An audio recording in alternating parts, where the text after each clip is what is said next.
Okay, that's a great question. What about mushrooms? If you're going to do mushrooms raw, that's one exception to the raw rule, in my opinion. Now, you can have them occasionally. Obviously, it's no big deal if you're healthy. But mushrooms are a fungus. And so if you're doing like a healing kind of regime, I do either a mushroom tea, like a shiitake tea or reishi tea or any of those cordyceps superfood kind of mushrooms things. I either do it in a tea form, so you kill off the mutagenic factor, or do it as an extract. Either way, that's one exception, because mushrooms are, I mean, the world authority on mushrooms was Terence McKenna. Guess what he died of? Cancer, brain cancer. Because cancer is a fungus, right? So.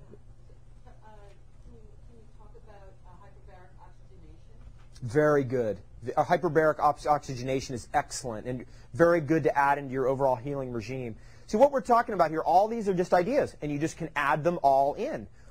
Hyperbaric oxygenation is you get into a chamber, and it just bombards you with so much oxygen, pressurizes with oxygen, and the oxygen literally will just penetrate your pores. And in fact, your heartbeat will just slow down because you've got so much oxygen, your body can just go into a state of almost like samadhi.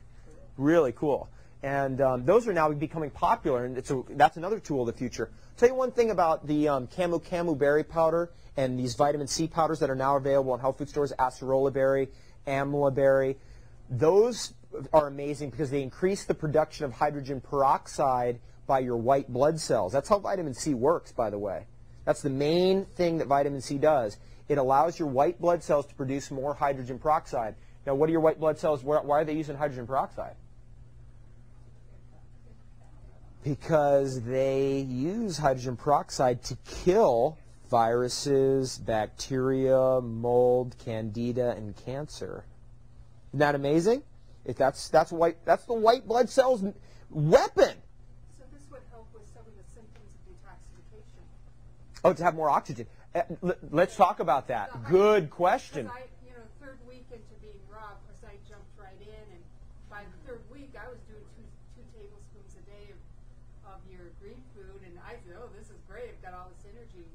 But then all of a sudden, I started unloading, and it went after a nerve in my tooth.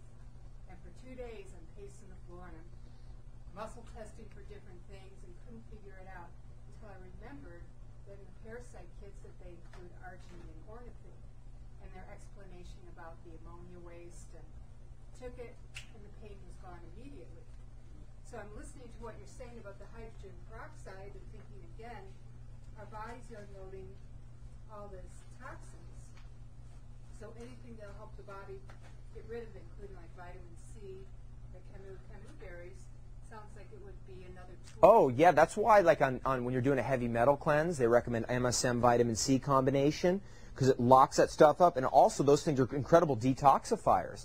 Cilantro, chlorella for heavy metals, that combination is an incredible detoxifier.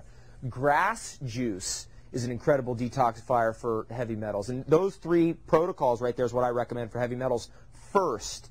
You can go even to more exotic stuff than that, but those are like the three basics. Grass juice, wheatgrass juice, or really good grass juice, barley grass juice, chlorella and cilantro combination taken together, and then MSM vitamin C. Let's talk, though, about the minerals of detoxification. If you study yoga like Shaker, and I'm sure in your yoga class, and I'm sure you've heard it a million times, when you're doing breathing, what do the yoga teachers say? What do you say? Breathe more. And what does breathing do? Well, the basic function of what yoga, or one way of looking at what yoga does, is it's like roto-rooter for the nerve cells. We talk about it as these pathways. There's nadis, and they're called in yoga, and there's over 5,000 of them, or 72,000 actually. All these nerve channels, and as we breathe more, it basically opens up these nerve channels, and the more we breathe, the more that pushes toxins out. And there's a connection between the emotional body and the physical body.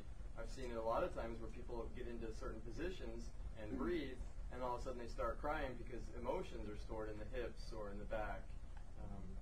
Everything can come out through breath. And I actually studied transformational breathing, which I think is along with raw foods, probably the deepest and fastest way to transform and to release. Is that the goods breathing method? Karen and I studied one, and I was just curious which. The holotrophic breath work?